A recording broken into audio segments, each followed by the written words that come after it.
Hi friends, அனைவருக்கும் வணக்கம். இது உங்கள் YESINFOVEE டெக் சேனல். இன்னைக்கு நான் பார்க்க போகிற வீடியோ வந்து பார்த்தீங்கன்னா பைத்தான். ஆக்சுவலி நிறைய ஃப்ரெண்ட்ஸ் வந்து நமக்கு பைத்தானை பற்றி அப்லோட் பண்ணுங்கள்.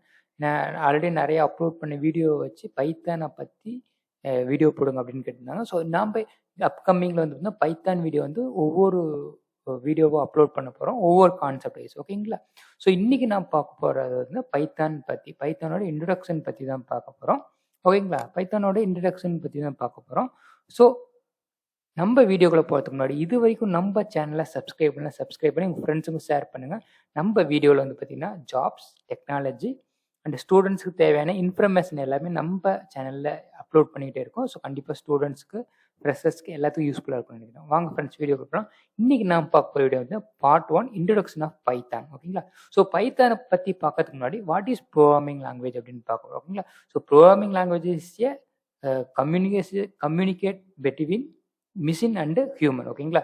ஸோ ஒரு கம்ப்யூட்டரோடையோ இல்லை காமனாக வந்து மிஷின் சொல்லுவோம். மிஷினோடையோ கம்யூனிகேட் பண்ணால் we need a one language. ஓகேங்களா? இப்போ சிம்பிளாக ஒரு ஹியூமனும் இன்னொரு ஹியூமனும் கம்யூனிகேட் பண்ணணும் அப்படின்னா we need a one language. ஓகேங்களா? அதுதான் வந்து பார்த்தீங்கன்னா தமிழ், இங்கிலீஷ், மலையாளம். ஓகேங்களா? ஸோ எந்த லாங்குவேஜ் நமக்கு தெரியுதோ, 2 பேர்த்துக்குமே தெரியுதோ அந்த லாங்குவேஜில் தான் நம்ம கம்யூனிகேட் பண்ண முடியும். ஓகேங்களா? சப்போஸ் எனக்கு தமிழ் தெரியுது, இன்னொருத்தருக்கு இங்கிலீஷ் தெரியுது, 2 பேர் எப்படி கம்யூனிகேட் பண்ணணும்னா இன்டர்மீடியட்டாக ஒருத்தர் தேவை. அவர் தான் வந்து இன்டர்பிரிட்டர் ஆர் கம்பைலர். ஓகேங்களா? நான் பேசுகிற தமிழை அது வந்து அவருக்கு அண்டர்ஸ்டாண்ட் பண்ணுற மாதிரி இங்கிலீஷில் கன்வெர்ட் பண்ணி சொல்லும். Okay, interpreter for example interpreter compiler அப்படிங்கிறப்போ நான் பேசுகிற லாங்குவேஜை தமிழில் பேசுறது இங்கிலீஷில் கன்வெர்ட் பண்ணி அவருக்கு சொல்லும். அவர் பேசுகிற ரிப்ளை பண்ணுற இங்கிலீஷை எனக்கு தகுந்த மாதிரி தமிழில் கன்வெர்ட் பண்ணி சொல்லும். ஓகேங்களா? ஸோ இன்டர்பிரிட்டர் அண்ட் கம்பைலர் அப்படிங்கிறது கன்வெர்ட்டர். ஓகேங்களா? ஸோ நார்மலாக தமிழோ இங்கிலீஷோ அப்படி கன்வெர்ட் பண்ணது ஃபார் எக்ஸாம்பிள் சொல்கிறேன். ஓகேங்களா? ஃபார் எக்ஸாம்பிள் 3% இருக்கும். ஓகேங்களா? எனக்கு தமிழ் தெரியும், இன்னொருத்தர் இங்கிலீஷ் தெரியும். ஓகேங்களா? நான் 2 பேர் கம்யூனிகேட் பண்ணால் இன்டர்மீடியட்டாக ஒருத்தர் தேவை. அவர் வந்து பார்த்தீங்கன்னா தமிழும் தெரிஞ்சிருக்கணும், இங்கிலீஷும் தெரிஞ்சிருக்கணும். நான் பேசுகிறத அவர் உள்வாங்கி அதை டிரான்ஸ்லேட் பண்ணி இங்கிலீஷில் கொடுப்பாரு. அதேமாதிரி அவர் ரிப்ளை பண்ணுறதை உள்வாங்கி எனக்கு தமிழில் கொடுப்பாரு. ஓகேங்களா? அது இன்டர்மீடியட்டாக இருக்காரு பார்த்தீங்களா? அவர் தான் பார்த்தீங்கன்னா லைக் கம்பைலர் ஆர் இன்டர்பிரேட்டர். ஓகேங்களா?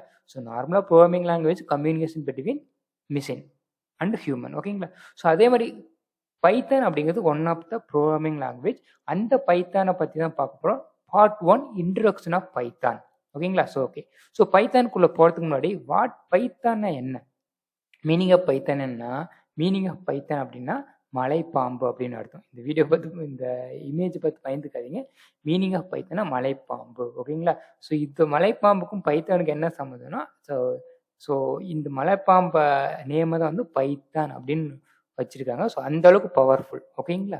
ஸோ பைத்தான் இஸ் அந்த அளவுக்கு பவர்ஃபுல்லான லாங்குவேஜ். அதனால தான் வந்து பார்த்தீங்கன்னா பைத்தான் மீனிங் ஆஃப் பைத்தான் வந்து பார்த்தீங்கன்னா மலைப்பாம்பு அப்படின்னு அர்த்தம். ஓகேங்களா? So what is Python? ஓகேங்களா? பைத்தான்னா என்ன?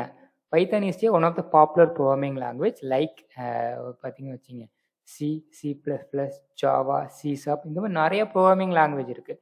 But Python is one of the popular and powerful language. ஏன்னா இப்போ இருக்கிற டெக்னாலஜி இந்த மாதிரி artificial AI, artificial intelligence, machine learning, robotics, ஓகேங்களா, இந்த மாதிரி நிறைய ஆட்டோமேஷனுக்கு பைத்தான் தான் கோர். பைத்தானை பேஸ் பண்ணி தான் இந்த இப்போ இருக்கிற அப்கமிங் டெக்னாலஜி, மிஷின் லேர்னிங், ஓகேங்களா, ஆர்டிஃபிஷியல் இன்டெலிஜென்ஸ், ஓகேங்களா, ஐஓடி, இன்டர்நெட் ஆஃப் திங்ஸ், இந்த மாதிரி ஹை லெவல் டெக்னாலஜிஸ்க்கு எல்லாமே பைத்தான் தான் கோர். ஓகேங்களா? ஸோ பைத்தான் தெரிஞ்சதுன்னா நீங்கள் வந்து பார்த்தீங்கன்னா ஃப்யூச்சரில் லேட்டஸ்ட் டெக்னாலஜி எல்லாமே நீங்கள் லேர்ன் பண்ணலாம். ஓகேங்களா? So Python is one of the powerful popular programming language. ஓகேங்களா? ஸோ அடுத்தது என்னென்னா, it is created by Guido van Rossum. ஓகேங்களா? And it released 1991. ஓகேங்களா? இது யார் கிரியேட் பண்ணா? கைடோ வான் ரஸ்யூம் அப்படிங்கிறவர் கிரியேட் பண்ணார். ஓகேங்களா? எப்போன்னா 1991 ரிலீஸ். இதுக்கு முன்னாடி 1985லேருந்து 90 வரைக்கும் ரிசர்ச் பண்ணி நிறைய நியூ திங்ஸ்லாம் கண்டுபிடிச்சாரு. பட் ரிலீஸ் பண்ணது 1991 தான் கண்டுபிடிச்சாங்க. ஸோ அதான் வந்து கண்டுபிடிச்சிட்டாருன்னா கைடோ வான் ரஸ்யூம் அப்படிங்கிறவர் தான் இந்த பைத்தான் ப்ரோக்ராமிங் லாங்குவேஜை ரிலீஸ் பண்ணார். ஓகேங்களா? ஸோ பைத்தான் வந்து பார்த்தீங்கன்னா one of the open source அப்படின்னு சொல்லுவோம். ஓகேங்களா? ஓப்பன் சோர்ஸ்னால் எதுவுமே பே பண்ண தேவையில்லை. ஓகேங்களா? பே பண்ணி இப்போ நீங்கள் வந்து ஒரு டூல் யூஸ் பண்ணாலுமோ இல்லை ஒரு ப்ரோக்ராமிங் லாங்குவேஜ் நீங்கள் யூஸ் பண்ணணும், இல்லை ப்ராஜெக்ட் டெவலப் பண்ணுறதுக்கு யூஸ் பண்ணாலும் லைசன்ஸ்டு வெர்ஷன், ஓப்பன் சோர்ஸ்னு 2 இருக்குது. லைசன்ஸ் வெர்ஷனை நீங்கள் பே பண்ணி தான் அதை டவுன்லோட் பண்ண முடியும், அதை இன்ஸ்டால் பண்ண முடியும், அதை யூஸ் பண்ண முடியும். ஓகேங்களா. அதை வந்து நீங்கள் வேற சர்வருக்கு மூவ் பண்ணலையோ அதுக்கு தனியாக லைசன்ஸ் தேவை. ஓகேங்களா. ஸோ பைத்தான் வந்து ஓப்பன் சோர்ஸ். ஓகேங்களா. அதனால என்ன பண்ணோம், பைத்தான்னா நீங்கள் எந்த இதுவும் பே பண்ண தேவையில்லை, ஓப்பன் சோர்ஸ். ஓகேங்களா. Python source code is also available under the GNU general public license. GPLனா ஜென்ரல் பப்ளிக் லைசன்ஸ்னா ஓப்பன் சோர்ஸ், யார் வேணாலும் டவுன்லோட் பண்ணி இன்ஸ்டால் பண்ணி டெவலப் பண்ணி யூஸ் பண்ணிக்கலாம்.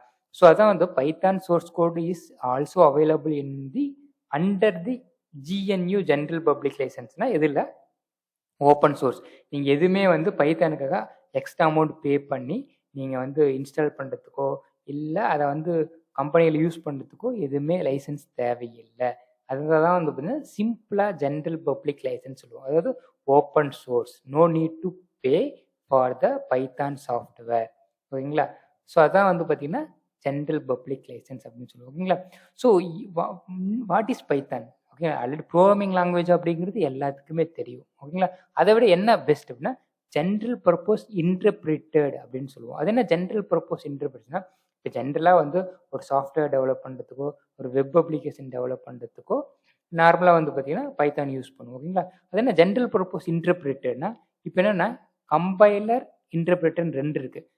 இன்டர்பிரிட்டருங்கிறது லைன் பை லைனாக கம்பைல் பண்ணும். அதாவது லைன் பை லைனை ரீட் பண்ணி அந்த லைன்லேயே ஏதாவது இஷ்யூ இருக்கா அப்படிங்கிறது சொல்லிடும். ஓகேங்களா. இன்டர்பிரிட்டர்னா லைன் பை லைன் கம்பைலேஷன்.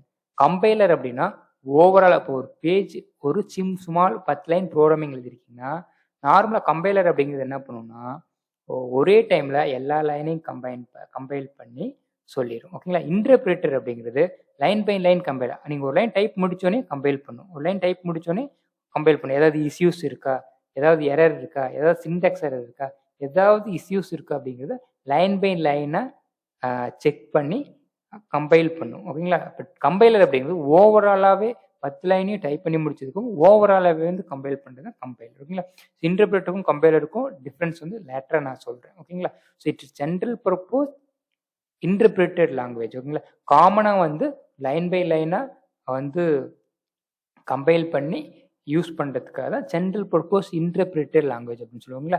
இது வந்து ஈஸியாக இன்ட்ராக்டிவ் பண்ண முடியும். ஓகேங்களா. இப்போ நீங்கள் வந்து ஒரு ப்ரோக்ராமிங் லாங்குவேஜ் நார்மலாக இங்கிலீஷ் தெரிஞ்ச போதும் ஈஸியாக பைத்தான் லேர்ன் பண்ணிக்கலாம். ஓகே, இது ஈஸியாக இன்ட்ராக்டிவ் பண்ணுற மாதிரி. ஓகேங்களா. இப்போ ஒரு எப்படி இங்கிலீஷ் வச்சு எப்படி கம்யூனிகேட் பண்ணுறோமோ, ஐனா நான், ஓகேங்களா, யூனா நீங்கள், இந்த மாதிரி மீனிங் இருக்குல்ல, அதே மாதிரி தான் இந்த பைத்தான் இருக்கும். ஈஸியாக இன்ட்ராக்டிவ் பண்ண முடியும், ஈஸியாக லேர்ன் பண்ணிக்க முடியும். ஸோ அதனால தான் ஈஸியாக வந்து பண்ணிக்க முடியும். அதான் இது இன்ட்ராக்டிவ் லாங்குவேஜ் அப்படின்னு சொல்லுவோம். அடுத்தது வந்து பார்த்தீங்கன்னா ஆப்ஜெக்ட் ஓரியன்டட் ப்ரோக்ராமிங் லாங்குவேஜ் சொல்லுவோம். ஓகேங்களா. இந்த ஆப்ஜெக்ட் ஓரியன்டட் ப்ரோக்ராமிங் லாங்குவேஜ் அப்படிங்கிறது ஒவ்வொரு ப்ரோக்ராமிங் லாங்குவேஜ்க்கு இம்பார்ட்டன்ட்.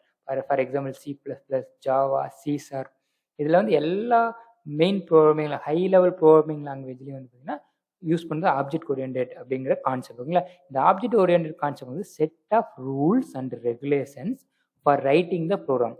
ஏன்னா இப்போ நீங்கள் ஒரு ரோட்டில் வந்து நடந்து போகிறீங்க, டிரைவ் பண்ணுறீங்க அப்படின்னா ஒரு ரூல்ஸ் அண்ட் ரெகுலேஷன் செட் பண்ணியிருப்பாங்க.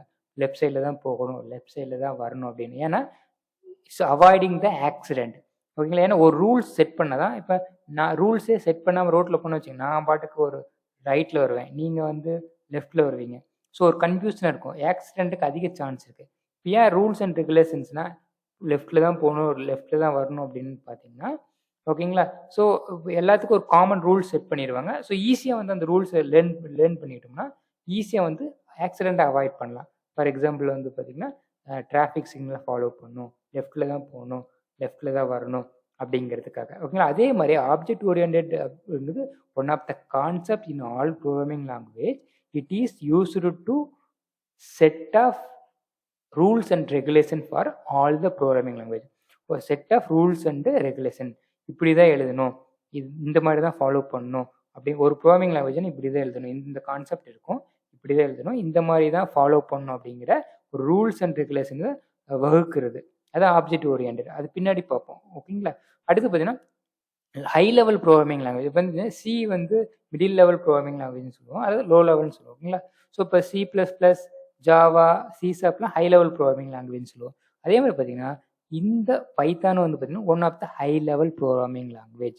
ஹை லெவல்னா ஏ டு Z. இப்போ ஹை லெவல்னா A to Z human understand பண்ணுறது எல்லாமே ஹை லெவல். ஓகேங்களா? ஹை லெவல் மீனிங் பார்த்தீங்கன்னா ஏ டு Z, அடுத்து ஸ்பெஷல் கேரக்டர், நம்பர்ஸ் இதெல்லாம் யூஸ் பண்ணி நம்ம வந்து கம்யூனிகேட் தான் நார்மலாக கம்யூனிகேட் பண்ணுவோம்ல. அதே மாதிரி நீங்கள் ஏ to Z numbers, alphabetic, symbols இது எல்லாமே வந்து ஹை லெவல். ஓகேங்களா? ஹியூமன் அண்டர்ஸ்டாண்ட் பண்ணுறது எல்லாமே ஹை லெவல். ஓகேங்களா? ஹை லெவல் ப்ரோக்ராமிங் லாங்குவேஜ் அப்படின்னு சொல்லுவோம். ஓகேங்களா? நீங்கள் இங்கிலீஷ் தெரிஞ்சால் போதும், ஈஸியாக வந்து பைத்தான் எழுதும். ஓகேங்களா? அடுத்தது வந்து பார்த்தீங்கன்னா டைனமிக் டைப்டு அப்படின்னு சொல்லுவோம். ஓகேங்களா? இது என்ன ஸ்டாட்டிக் டைப்பு, டைனமிக் டைப்புன்னு ரெண்டு இருக்குது.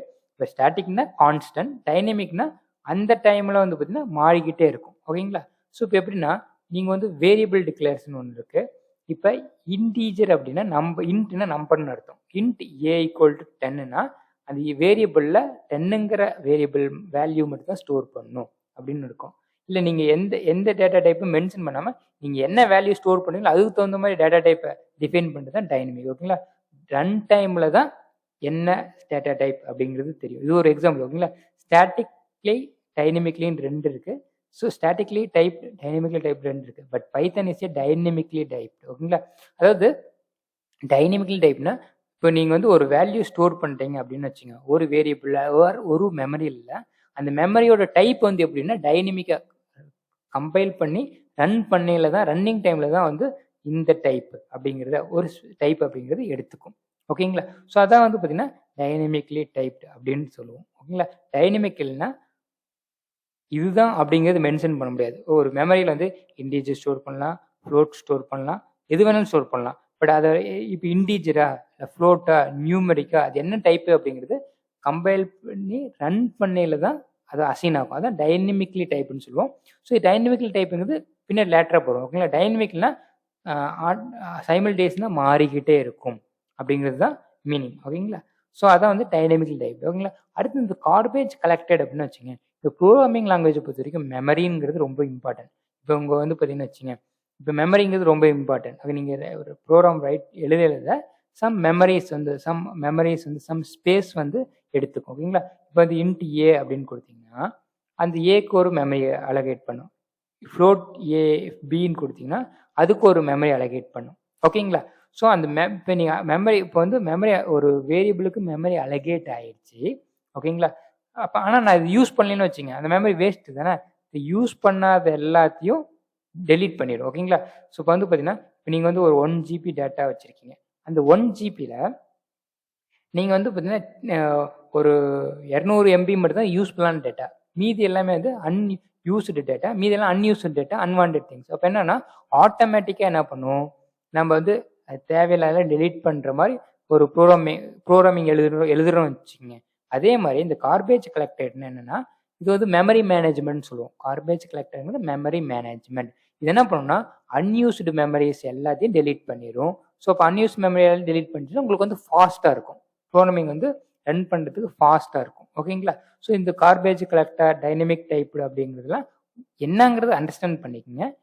பின்னாடி வந்து பார்த்தீங்கன்னா நான் உங்களுக்கு வந்து டீட்டெயில்டாக எக்ஸ்பிளைன் பண்ணுறேன். ஓகேங்களா? ஸோ இப்போ ஓகேங்களா? So Python is a very popular programming language. It was created by Guido van Rossum and released 1991. ஓகேங்களா? இது வந்து ஓப்பன் சோர்ஸ். பைத்தான் வந்து central purpose interpreted, interactive, object oriented, high level programming language and it's dynamically typed and garbage collector. இதுதான் வந்து what is programming லாங்குவேஜோட simple introduction. ஓகேங்களா?